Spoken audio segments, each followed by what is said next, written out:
lo único que queda acá es llegar a un acuerdo de solución amistosa. Estamos ya en la comunicación con Juan José Quispe, abogado penalista, al cual le damos la bienvenida aquí en Exitosa. Buenas noches, abogado. Cuánto gusto. Buenas noches, Katiuska, Pedro. Buenas noches. Buenas noches, doctor Quispe. ¿Qué va a pasar con estos casos emblemáticos que lleva adelante el Ministerio Público referente a los aportes de Odebrecht en campaña política y que para muchos constituye un tema de lavado de activos? La Fiscalía de Brasil le dijo al Perú, esos medios probatorios obtenidos desde Brasil no lo uses. Mire, realmente es una sorpresa. Creo que el señor Vela ya está viajando, ya viajó a Brasil, porque si eso es parte del acuerdo que se llegó con Odebrecht y Perú está utilizando eso, lamentablemente las declaraciones del señor Odebrecht y todos los funcionarios y las pruebas obtenidas en Brasil no se van a poder utilizar en este juicio, salvo que simplemente sean utilizados, pero como una prueba instrumental, las declaraciones, más no las ratificaciones a nivel de juicio oral. Según lo que dice esta empresa por cual toma esta decisión, es que la Fiscalía no ha cumplido con los acuerdos de cooperación. ¿De qué forma podría haber ocurrido esto, señor Quispe? Mire, es su argumento, ¿no?, el que ellos dan. Claro, es porque básicamente yo tengo entendido acá que esa posición ha tomado la Fiscalía de Brasil debido a que Perú estaría utilizando las pruebas que se hicieron o que se consiguieron en Brasil para incorporarlas en los procesos o las investigaciones en el Perú. Y eso era parte de un acuerdo entre ambas fiscalías, que eso no iba a dar. Entonces viene acá un gran problema, ¿no? Si bien es cierto, las declaraciones escritas están, pero cuando pasemos a la etapa del juicio oral, o como por ejemplo en el caso de la señora Fujimori está en juicio oral, el señor, todos los testigos de Brasil no vendrían, y se tendría que utilizar únicamente la valoración probatoria de sus declaraciones que se dieron anteriormente. Así es. O si no, por ejemplo, también el tema de los codinomes, ¿no? Es un punto muy importante, porque ahí se habla de Susana Villarán, se habla de la Ford, cada uno tenía un código y un sobrenombre, ¿no? Cuánto es el dinero que se tenía que dar a tal o cual persona, que le ponía un seudónimo o un código como ellos lo querían señalar.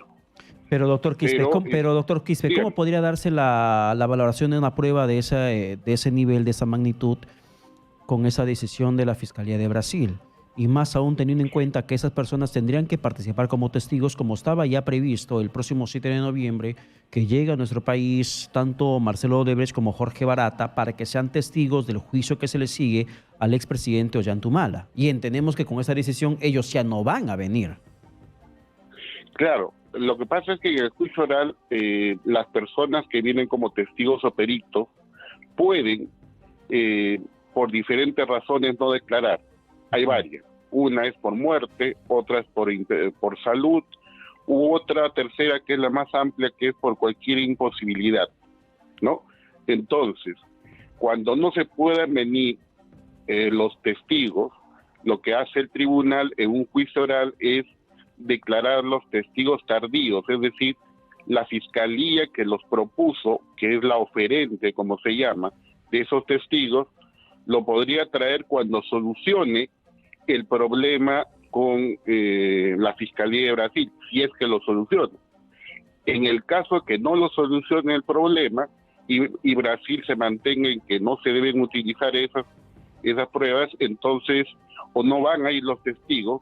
Lo único que se va a hacer acá es que se van a leer y se van a valorar cada una de las declaraciones que han tenido el señor Barata y y Marcelo Odebrecht.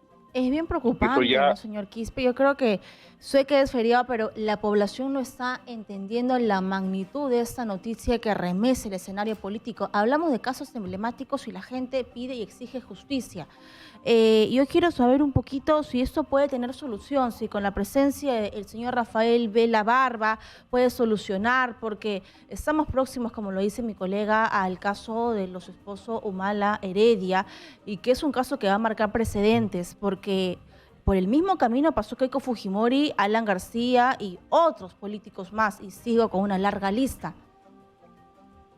Exactamente, o sea, la noticia que salió en un tuit muy rápido el día de hoy, parece que no se ha entendido la dimensión, como usted dice, de lo que puede suceder en el juicio oral que ya está comenzado del señor Ollantumala y la señora Nadine Heredia y toda la familia de ellos, pero que va a repercutir en los demás casos que están pendientes de inicio del juicio oral.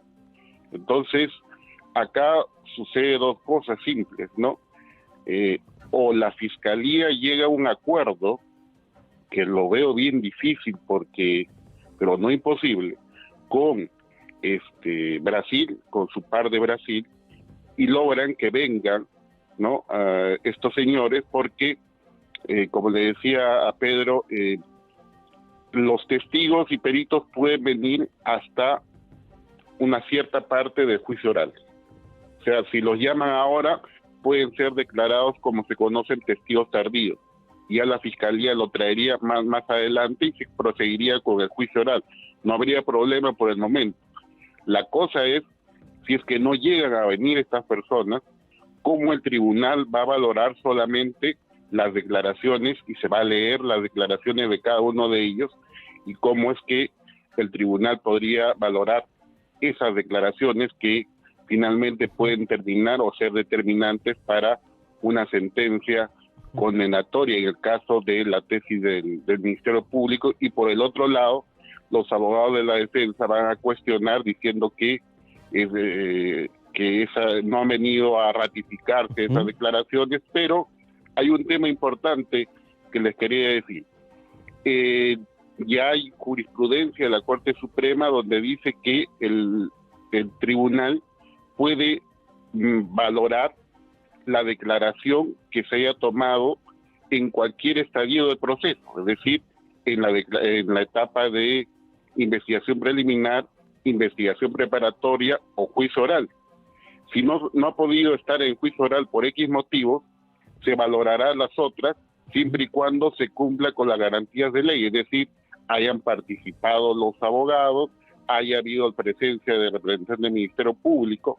Yo digo que todavía podría solucionarse esto, pero lo más importante sería que los testigos vengan, o en todo caso, por lo menos se conecten vía internet, pero el tema va a ser es que por eso ha sido el viaje inmediato del señor Vela Barba como coordinador, para poder llegar a un acuerdo final con la Fiscalía de Brasil, y que estos testigos, de hecho, que esta semana que viene no se van a presentar, pero que posteriormente esperemos si lo pueden hacer. Pero, doctor Quispe, a ver, entendiendo un poco mejor el panorama legal, tras esta decisión de la Fiscalía de Brasil respecto al uso de las pruebas producidas en ese país, en el caso Odebrecht, el caso Lavallato.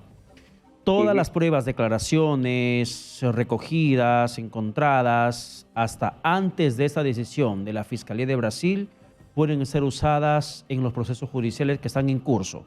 Caso Keiko Fujimori, caso Ollantumala y todos los demás implicados, ¿cierto? Así es. Entonces, de aquí en adelante ya no hay mayor aportación de pruebas.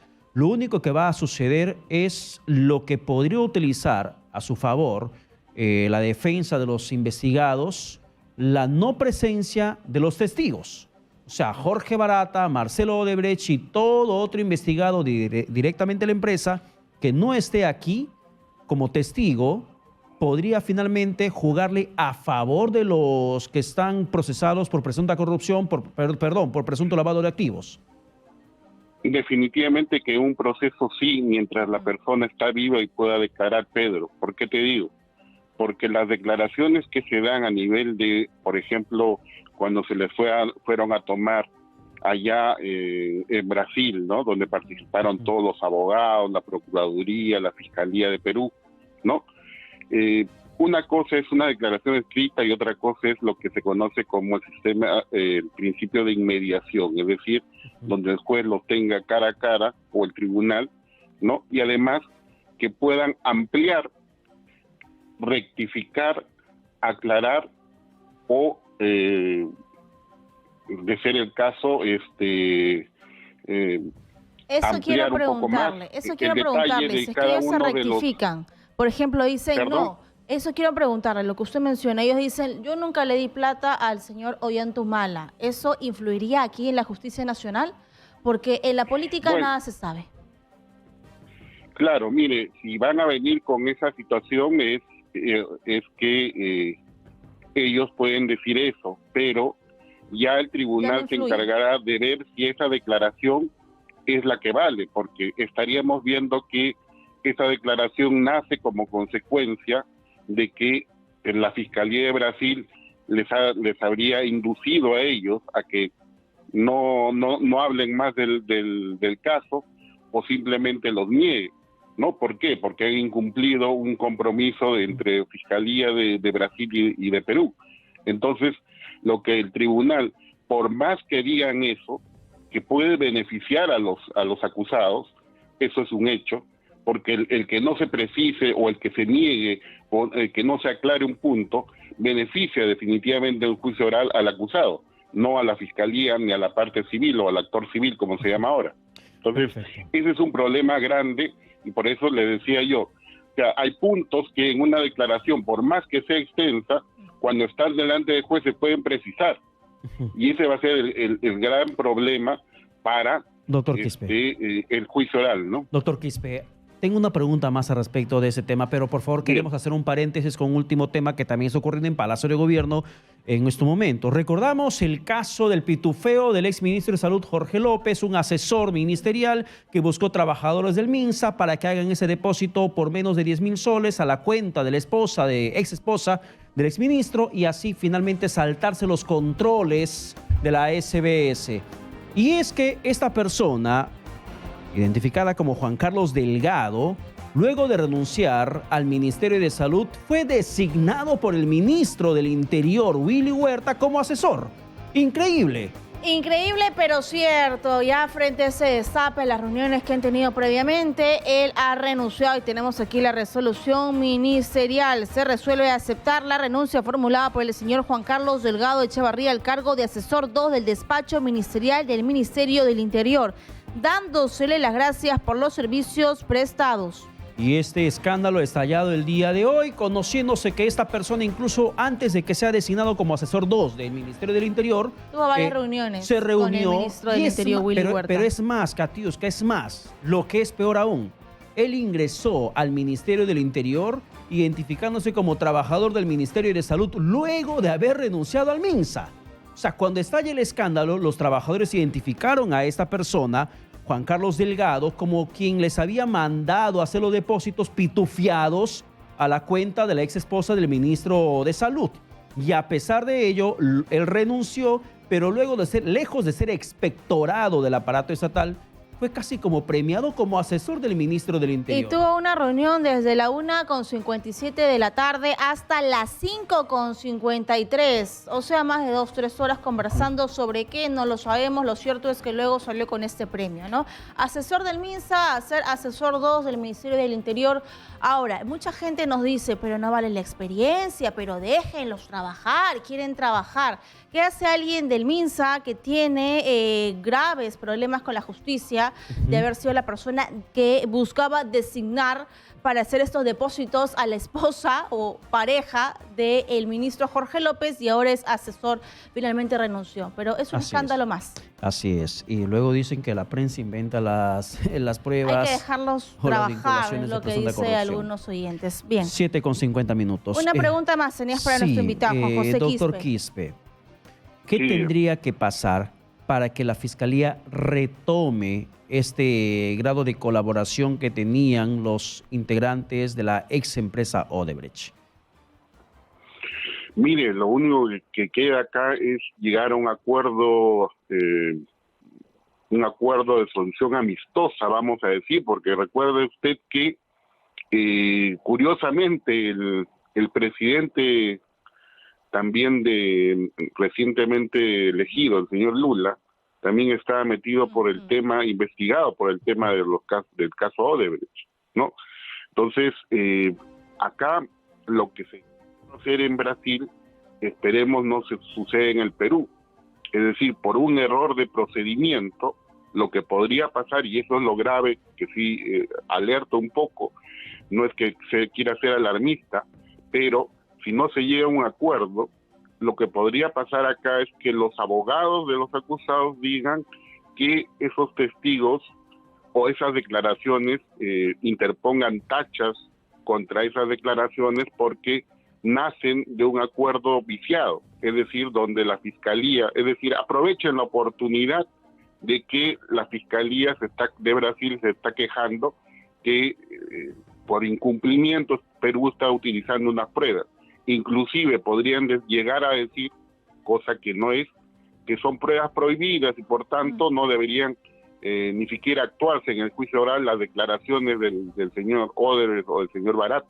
Y no me sorprendería eso sí que sería lo haga. extremadamente peligroso, ¿no? Entonces, yo creo que lo único que le queda en estos momentos al señor Belabarba es llegar a un acuerdo para ver la forma como estas personas, que si bien es cierto, de repente no se van a presentar al juicio, pero que se queden como válidas esas pruebas y no se logren decir que no se incorporen a los procesos peruanos, porque ahí sí estaríamos en un grave problema, no solamente de la falta de declaración del testigo en su ratificación a su declaración, sino a unas pruebas que podrían ser cuestionadas durante el juicio oral.